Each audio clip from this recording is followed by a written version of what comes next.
कीजिए हमारे इस चैनल को और इस बेल आइकन को दबाना ना भूलें ताकि हमारे आने वाली वीडियो की नोटिफिकेशन सबसे पहले आपके पास पहुंचे।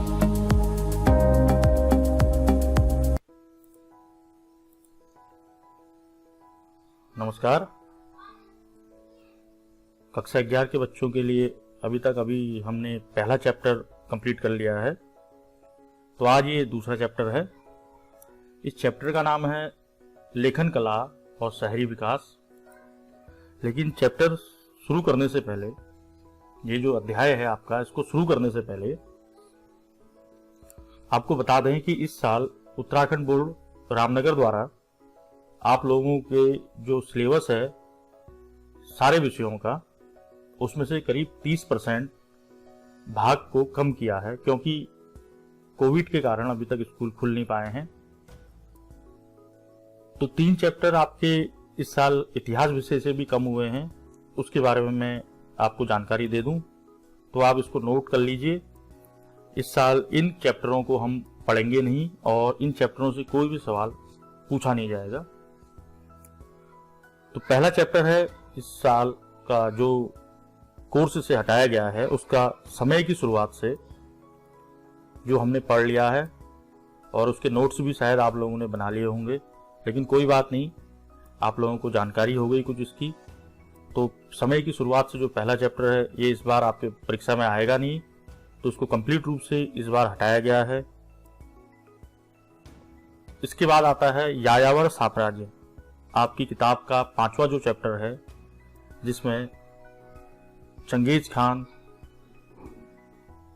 के जीवनी, उसके इतिहास के बारे में दिया गया है, मंगोलिया का इतिहास।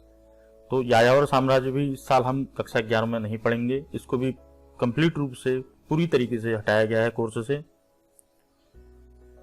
इसके बाद आता है अध्याय 8, चैप्टर 8 संस्कृतियों का टकराव। तो ये भी आपकी किताब से हटाया गया है। तो जो ये 3 चैप्टर हैं 2020-21 की जो आपका गृह परीक्षाएं होंगी कक्षा 11 की, उन चैप्टर इस साल ये 3 चैप्टर आपके कोर्स में शामिल नहीं किए जाएंगे। तो एक चैप्टर तो समय की शुरुआत से अभी हमने पढ़ लिया है, लेकिन आने वाले समय में ये जो 2 चैप्टर हैं, यायावर साम्राज्य और संस्कृतियों का टकराव, इस पर हम कोई चर्चा नहीं करेंगे। आपको पता होगा कि आपकी जो किताब है इतिहास की, इसमें टोटल 11 अध्याय हैं, जिसमें से ये 3 चैप्टर हटाए गए हैं। तो अब हम शुरू करते हैं अपना अगला जो विषय था, विषय 2, भाग 2, चैप्टर 2, लेखन कला और शहरी जीवन। बहुत इजी चैप्टर है, आसानी से याद होने वाला चैप्टर है, तो उसको हम शुरू करते हैं। तो इसमें हम पढ़ेंगे मेसोपोटामिया की सभ्यता के बारे में। कक्षा 12 में जब आप जाएंगे, आप पढ़ेंगे सिंधु घाटी की सभ्यता। तो ये जो दोनों सभ्यता हैं बहुत ज्यादा महत्वपूर्ण हैं। मेसोपोटामिया की सभ्यता एक शहरी सभ्यता थी, और जो सिंधु घाटी की सभ्यता थी, इंडस वैली सिविलाइजेशन भी उसका नाम था, वो भारत में सिंधु नदी के किनारे। और मेसोपोटामिया की जो सभ्यता है, इसका दूसरा नाम सुमेरिया की सभ्यता भी है, जो फरात और दजला नदी के बीच में ये सभ्यता पनपी। तो हम शुरू करते हैं। मेसोपोटामिया का अर्थ क्या होता है, तो आप देखिए, आपकी किताब में लिखा भी है, मेसोपोटामिया नाम यूनानी भाषा के 2 शब्दों मेसोस यानी मध्य और पोटेमोस यानी नदी से मिलकर बना है, यानी कि मध्य और पोटेमोस नदी से मिलकर बना है, यानी कि नदी के बीच का क्षेत्र के लिए मेसोपोटामिया शब्द बना गया है। इसलिए मेसोपोटामिया शब्द दजला फरात नदियों के बीच की उपजाऊ भूमि या धरती को इंगित करता है। ठीक है, ये बहुत ही इजी डेफिनेशन है, इसको आप याद कर लीजिए। मेसोपोटामिया का क्या अर्थ है, ये अपनी कॉपी में आप लिख लीजिए। तो हम पढ़ते हैं इस चैप्टर को, आप भी ध्यान से इसको देखिए। तो जो शहरी जीवन की जो शुरुआत थी, वो सबसे पहले मेसोपोटामिया में हुई थी। फरात और दजला नदियों के बीच यह प्रदेश आजकल इराक गणराज्य का हिस्सा है, इराक में है। मेसोपोटामिया की सभ्यता अपनी संपन्नता, शहरी जीवन, विशाल एवं समृद्ध साहित्य, गणित और खगोल विद्या के लिए प्रसिद्ध है। एक चीज और इम्पोर्टेंट है, लेखन कला का जो विकास हुआ वो सबसे पहले इसी सभ्यता में हुआ। तो मेसोपोटामिया की लेखन प्रणाली और उसका साहित्य पूर्वी भूमध्य सागरीय प्रदेशों, उत्तरी सीरिया तथा तुर्की में 2000 ईसा पूर्व के बाद फैला, जिसके फलस्वरूप उस समस्त क्षेत्र के राज्यों के बीच आपस में, यहां तक कि मिस्र के फराओं के साथ भी मेसोपोटामिया की भाषा और लिपि में लिखा पढ़ी होने लगी। यानी कि सबसे पहली जो लेखन कला हुआ वो कहाँ शुरू हुआ? मेसोपोटामिया में, जिसके बाद इराक से, जो आधुनिक इराक है, ये मिस्र तक इसकी भाषा और लिपि की इसकी जो भाषा और लिपि थी उसकी लिखा पढ़ी होने लगी। यहाँ हम शहरी जीवन और लेखन के बीच संबंधों की खोज करने का प्रयत्न करेंगे इस चैप्टर में, और यह फिर जानेंगे कि लेखन की सतत परंपरा से क्या क्या प्रतिफल प्राप्त हुए। तो इतिहास के आरंभिक कालों में इस प्रदेश को मुख्यतः इसके शहरीकृत दक्षिणी भाग को सुमेर और अक्कद कहा जाता था। पहले क्या कहा जाता था? सुमेर। बाद में इसको कहा जाने लगा अक्कद। 2000 ईसा पूर्व के बाद जब बेबीलोन एक महत्वपूर्ण शहर बन गया, तब इस दक्षिणी क्षेत्र को बेबीलोनिया कहा जाने लगा। पहले मेसोपोटामिया, उसके बाद सुमेर कहा जाने लगा, उसके बाद अक्कद कहा जाने लगा। जब बेबीलोनिया 2000 ईसा पूर्व के बाद बेबीलोनिया यहाँ का एक महत्वपूर्ण शहर बन गया, तो इसको बेबीलोनिया कहा जाने लगा। लगभग 11000 ईसा पूर्व से जब असीरियाई ने उत्तर में अपना राज्य स्थापित कर लिया, तब उस क्षेत्र को असीरिया कहा जाने लगा तथा उस प्रदेश की प्रथम ज्ञात भाषा सुमेरियन, जो सुमेरी थी, धीरे धीरे वो अक्कदी बन गई। उसकी जगह, सुमेरिया की जगह अक्कदी भाषा ने अपना रूप ले लिया। अक्कदी भाषा सिकंदर के समय 336-323 ईसा पूर्व तक कुछ क्षेत्रीय परिवर्तन के साथ फलती फूलती रही। 1400 ईसा पूर्व से धीरे धीरे अरमाइक भाषा भी यहाँ शुरू हो गई। जो भाषा थी वो हिब्रू से मिलती थी और 1000 ईसा पूर्व के बाद व्यापक रूप से बोले जाने वाली भाषा थी। यह आज भी इराक के कुछ भागों में बोली जाती है। कौन सी भाषा? अरमाइक भाषा। तो ये था मेसोपोटामिया के बारे में। शुरू में इसको मेसोपोटामिया कहा जाने लगा, इसके दक्षिणी भाग को। बाद में जब सुमेर लोग यहाँ आए तो इसको सुमेरिया की सभ्यता कहा जाने लगा।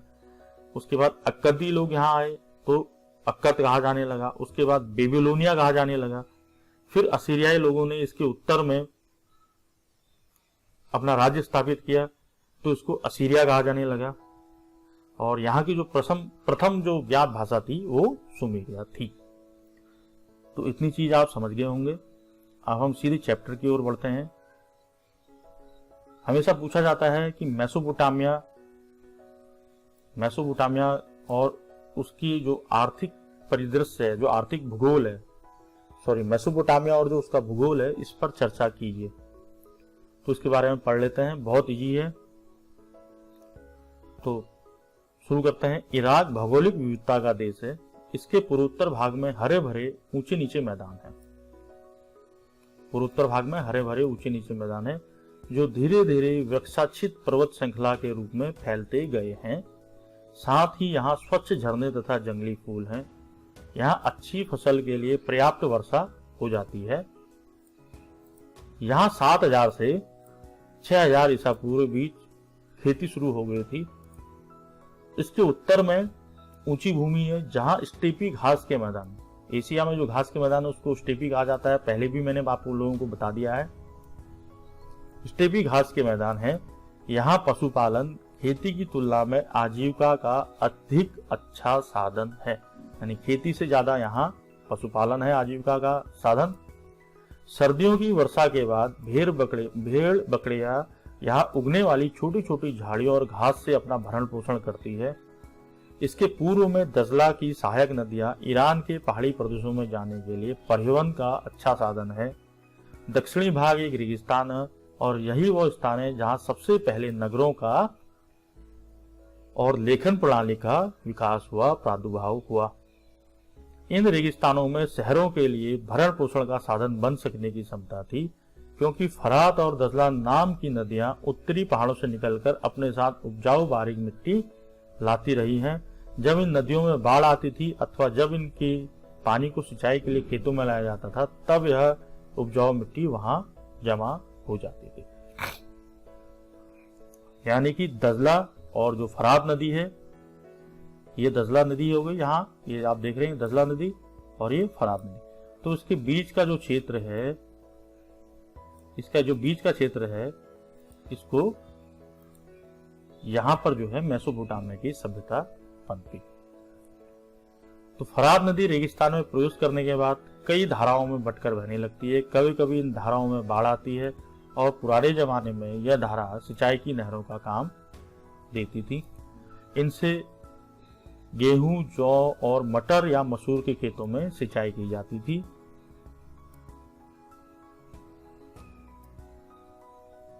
खेती के अलावा भेड़ बकरियां स्टेबी घास के मैदान, पूर्वोत्तरी मैदानों और पहाड़ों के ढालों पर पाली जाती थी। यह उपजाऊ स्थान बाढ़ की नदियों से काफी ऊंचाई पर स्थित थे। तो पशुपालन से इनको भारी मात्रा में मांस, दूध और ऊन आदि वस्तुएं मिलती थी। इसके अलावा नदियों में मछलियों की कोई कमी नहीं थी और गर्मियों में खजूर के पेड़ खूब फल देते थे।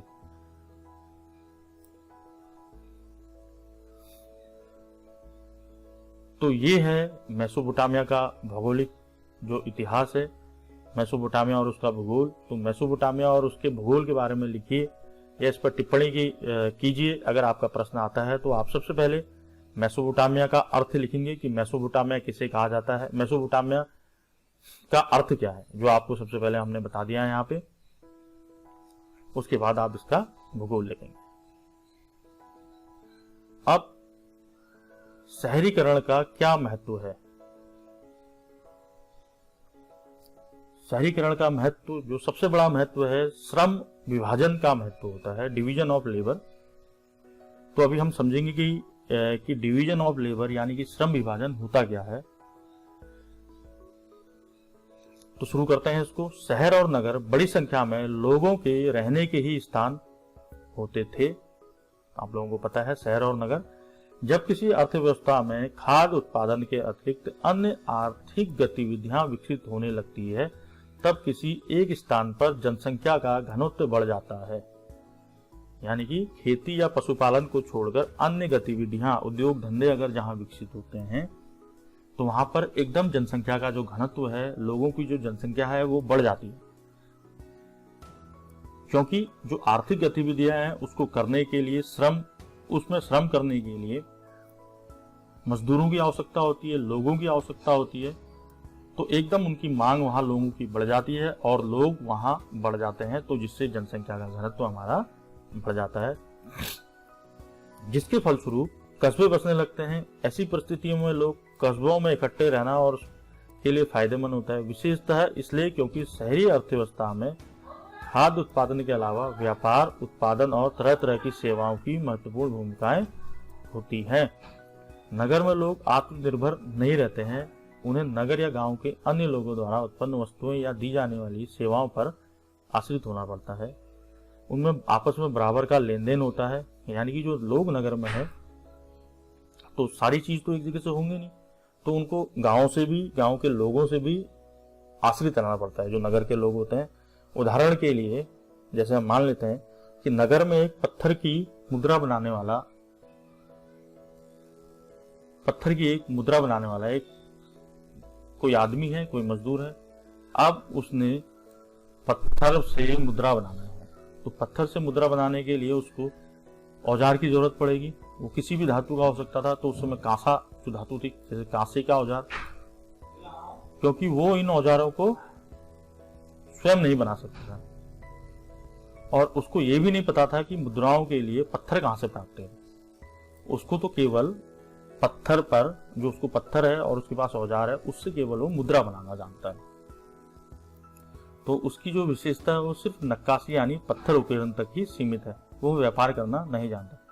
तो कांसे का जो व्यापार करने वाला है वो भी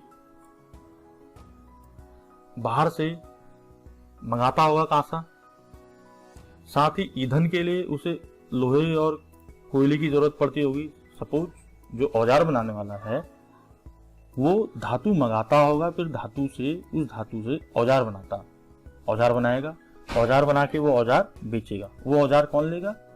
जो पत्थर से मुद्रा बनाएगा वो आदमी औजार लेगा।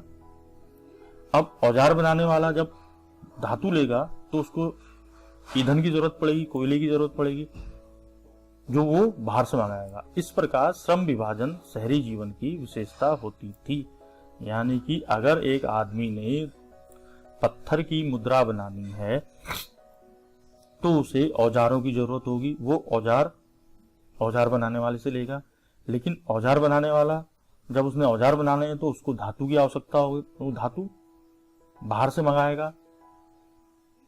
और कोयले या लकड़ी की आवश्यकता होगी, वो भी वो उसे बाहर से मंगाएगा औजार बनाने के लिए। इस प्रकार जब पत्थर की मुद्रा बनाने वाला अपनी मुद्रा बेचेगा तो औजार लेने वाले के पास जाएगा, उसका कुछ अंश औजार बनाने वाले के पास भी आएगा, और औजार वाला जहां से धातु मंगाएगा उसका कुछ अंश मुद्रा का धातु खरीदने में भी जाएगा, या लोहे की, लकड़ी या कोयले की जब उसको जरूरत पड़ेगी उस पर भी उसका पैसा जाएगा। तो इस प्रकार ये एक व्यवस्था थी जहां डिवीजन ऑफ लेबर, श्रम का विभाजन होता था। यानी कि लोग अलग अलग तरीके से अपना काम करते थे और लोगों में काम बढ़ जाता था। तो ये शहरीकरण का महत्व होता है। इसके अलावा शहरी अर्थव्यवस्था में एक सामाजिक संगठन होना भी जरूरी था। शहरी निर्माताओं के लिए ईंधन, धातु, विभिन्न प्रकार के पत्थर, लकड़ी आदि जरूरतें भिन्न भिन्न जगहों से आती थी, जिसके लिए संगठित व्यापार और भंडारण की आवश्यकता होती थी। शहरों में अनाज व अन्य खाद्य पदार्थ गांवों से आते थे और उन्हें संग्रहण तथा वितरण के लिए व्यवस्था करनी होती थी। इसके अलावा अनेक प्रकार के क्रियाकलापों के लिए तालमेल बैठाना पड़ता था। मुद्रा काटने वाला केवल पत्थर ही नहीं, उन्हें तराशने के लिए औजार और बर्तन भी, मुद्रा काटने वाले को केवल पत्थर ही नहीं, उसके लिए औजार भी चाहिए, बर्तन भी चाहिए। तो जाहिर है ऐसी प्रणाली में कुछ लोग आदेश देते थे, दूसरे उसका पालन करते थे। इसके अलावा शहरी अर्थव्यवस्था का अपना हिसाब किताब लिखित रूप से रखना होता था।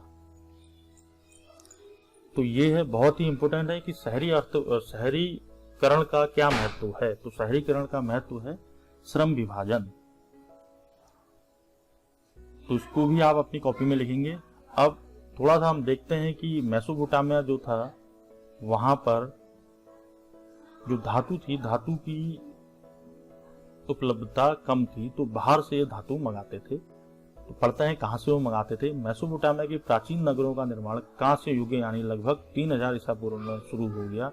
कांसा जो तांबे और रागे के मिश्रण से बनता है के इस्तेमाल होने का मतलब है कि ये धातुएं दूर दूर से मंगाई जाती थी, क्योंकि यहाँ ये धातुएं नहीं थी। बड़े का सही काम करने के लिए, मनकों में छेद करने के लिए, पत्थर की मुद्राएं उकेरने के लिए, फर्नीचर में जड़ने, सीपियां काटने आदि कामों के लिए धातु के औजारों की जरूरत पड़ती थी। मेसोपोटामियाई हथियार भी कांसे के होते थे। उदाहरण के लिए भालों की नोकों कांसे की बनी होती थी। तो जितनी धातुएं हैं ये धातुएं सब बाहर से मंगाते थे। तांबा और रागा, जिसको मिश्रित करके जो धातु बनती है कांसा। यहाँ पर एक मूर्ति दे रखी है जो मेसोपोटामिया के उरुक नगर से प्राप्त हुई।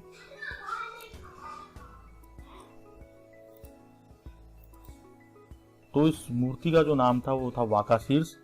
3000 ईसा पूर्व, इसको भी आप कॉपी में लिखेंगे। 3000 ईसा पूर्व उरुक नगर में स्त्री का यह सिर एक सफेद संगमरमर को तराश कर बनाया गया है। अब जिस आदमी ने या जिस चित्रकार ने या जिसने इस मूर्ति को बनाया होगा उसको कितनी चीजों की आवश्यकता पड़ी होगी आप देखिए। इसकी आंखें और भौहें क्रमशः नीले, लाजवर्द तथा सफेद सीपी और काले डामर की जड़ाई की गई होगी।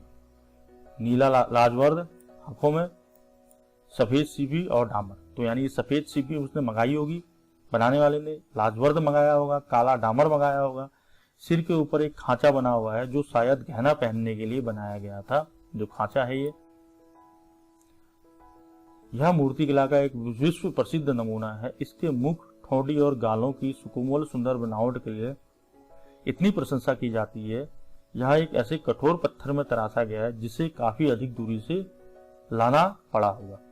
तो पत्थर लाने से लेकर इस मूर्ति के निर्माण में किन किन विशेषज्ञों का योगदान रहा होगा उसकी सूची आप बनाइए। तो सूची आप बनाएंगे, थोड़ा सा हिंट मैं दे देता हूं। जो मूर्तिकार था जिसने इस वाकाशीर्ष को बनाया, उसके लिए उसको पत्थर की जरूरत पड़ी होगी। तो पत्थर लाने वाला पहला विशेषज्ञ है जो इसके लिए कठोर एक पत्थर लेकर आया। दूसरा विशेषज्ञ मैं आपको बता दूं, वो है औजार निर्माण करने वाला, जिसने इसके लिए, इस मूर्तिकार के लिए औजार तराशे, औजार बनाए, या औजार बनाने वाला जहां से मूर्तिकार औजार लेकर आया, हथौड़ा, छेनी या कोई भी औजार जो इसको बनाने के लिए जरूरी था। इसके अलावा 4-5 और लोग होंगे। वो कौन कौन लोग हो सकते हैं उसकी एक सूची आप बनाइए, सोचिए इसको थोड़ा सा। ये बहुत इंपॉर्टेंट है। शहरों में माल की आवाजाही, आपका चैप्टर थोड़ा, ये वीडियो 20 मिनट का हो गया लेकिन हम इसको पूरा कर लेते हैं कि शहरों में माल की आवाजाही कैसे होती थी, बहुत इंपॉर्टेंट है। तो इसको हम शुरू करते हैं। आप सोचिए थोड़ा, ये मेसोपोटामिया जो था ये दजला और फरात नदियों के बीच में स्थित था और शहरीकरण सबसे पहले यहाँ हुआ। तो क्या ये बैलगाड़ी से अपना सामान लाते होंगे? सुदूर अगर प्रदेशों से अगर ये लाते होंगे या कोई अन्य होगा, तो मैं आपको बता दूं इसमें इसके दोनों ओर दजला और फरात नदियां थी। तो अन्य देशों से, क्योंकि इनके पास संसाधनों की कमी थी, धातुओं की कमी थी, तो अन्य देशों से यह धातु मंगाते होंगे। तो ये जो इनकी आवाजाही थी माल की, वो जल मार्ग से ये लोग लेकर आते होंगे। क्योंकि जो अगर हम सड़क मार्ग से लेकर आएंगे तो सड़क मार्ग जल मार्ग की अपेक्षा ज्यादा महंगा था और उसमें टाइम भी ज्यादा लगता था। अब महंगा कैसे था? अगर सड़क मार्ग से उस समय ये लोग लेकर आते होंगे तो पशुओं की पीठ में रखकर ये माल को लेकर आएंगे। अब पशु इस माल को लेकर आ रहे हैं तो पशुओं के लिए चारा, पानी और इनके लिए बैलगाड़ी, सब चीजों की जरूरत थी। तो ये जो सड़क मार्ग था, इन लोगों को खर्च मतलब सड़क मार्ग में ज्यादा आता था। तो जो परिवहन का जो यहाँ मार्ग था वो सबसे अच्छा मार्ग था जल मार्ग। तो हमेशा पूछा जाता है प्रश्न कि शहरों में जो माल की आवाजाही होती है वो सड़क मार्ग की अपेक्षा जल मार्ग से सस्ता क्यों पड़ता है? ये इम्पोर्टेंट था, महत्वपूर्ण था, इसलिए मैंने इसे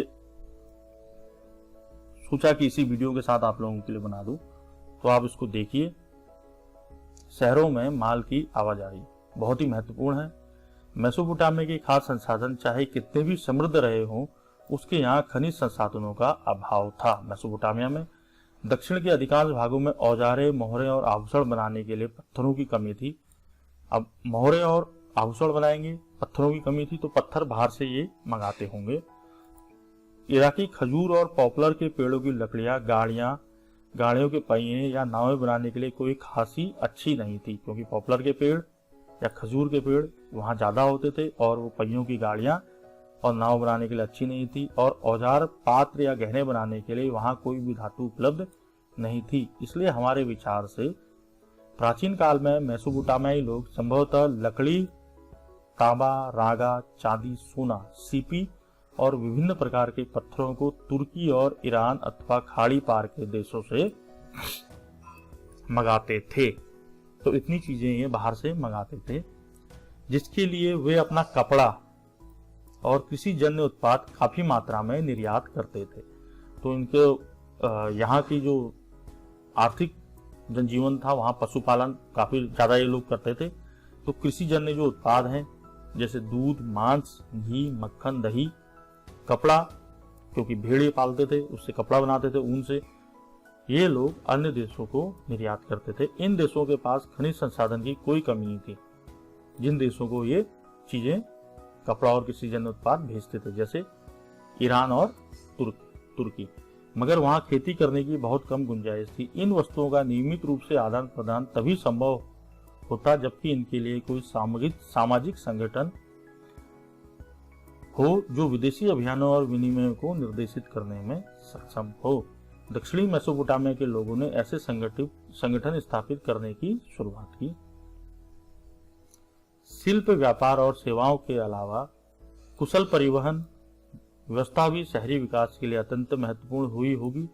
भारवाही पशुओं की पीठ पर कर या बैलगाड़ियों में डालकर शहरों में अनाज, काठ, कोयला लाना बहुत कठिन होता है, क्योंकि उसमें बहुत ज्यादा समय लगता है और पशुओं के चारे आदि पर भी खर्च आता है। शहरी अर्थव्यवस्था इसका बोझ उठाने के सक्षम नहीं होती, इसलिए परिवहन का सबसे सस्ता तरीका सर्वत्र जलमार्ग ही होता है। 2 नंबर का हमेशा प्रश्न आता है कि मेसोपोटामिया के शहरी जीवन में जलमार्ग परिवहन का सबसे अच्छा तरीका क्यों था।